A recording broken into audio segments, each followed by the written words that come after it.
नमस्कार, योगिताज किचन रेसिपीमध्ये आपलं स्वागत आहे। आज आपण झटपट मऊ लुसलुशीत कांदे पोहे कसे बनवायचे ते पाहणार आहोत। तर लगेचच सुरुवात करूया।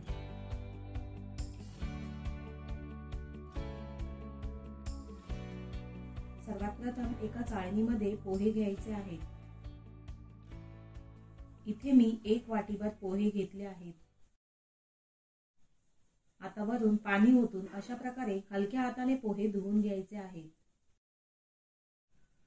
2 ते 3 वेळा पाण्याने पोहे धुतल्यावर जास्तीचं पाणी चाळणीतून निथळून घ्यायचं आहे। आता पोहे बाजूला ठेवून फोडणी तयार करून घेऊया। गॅसवर मंद आचेवर पॅन ठेवून 2 ते 3 चमचे तेल घालायचं आहे। तेल गरम झाल्यावर पाव वाटी शेंगदाणे घालूया।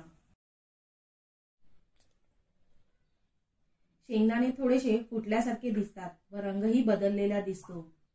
तर अशा प्रकारे परतून झाल्यावर एखाद्या भांड्यात काढून घेऊया। आता गरम तेलात 1 चमचा मोहरी घालूया। मोहरी तडतडल्यावर 2 बारीक चिरलेल्या मिरच्या घालूया आणि परतून घेऊया। यानंतर 7 ते 8 कढीपत्त्याची पानं घालूया। कढीपत्ता परतून झाल्यावर 2 मध्यम आकाराचे बारीक चिरलेले कांदे घालूया। कांदे परतून झाल्यावर थोडी कोथिंबीर घालून परतून घेऊया।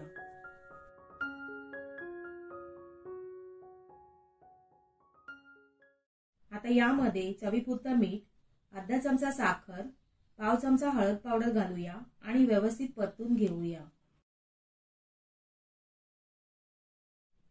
आता या स्टेजला आपल्याला पोहे घालायचे आहेत।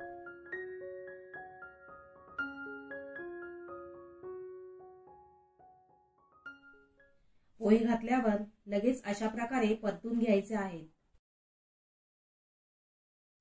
तर पोहे आपण सुरुवातीला चाळून व धुवून संपूर्ण पाणी निथळून घेतले होते, त्यामुळे पोहे अगदी मऊसूत आणि मोकळे झाले आहेत। आता पॅनवर झाकण ठेवून 2 मिनिटांसाठी वाफ देऊया। साधारण 2 मिनिटांपर्यंत वाफ काढली। अशी वाफ काढल्यामुळे पोहे छान मऊसूत होतात आणि 4 ते 5 तास तसेच मऊसूत राहतात, वातड होत नाहीत। आता वरून बारीक चिरलेली कोथिंबीर घालूया। आता यावर ओलं खोवलेलं खोबरं आणि तळलेले शेंगदाणे घालू शकता। मी खोबरं आणि तळून घेतलेले शेंगदाणे सर्व्ह करताना घालत आहे।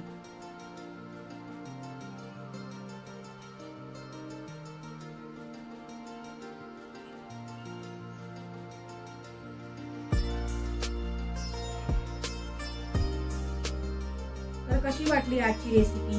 आवडली तर लाईक करा, कमेंट करा आणि चॅनलला सबस्क्राईब करा।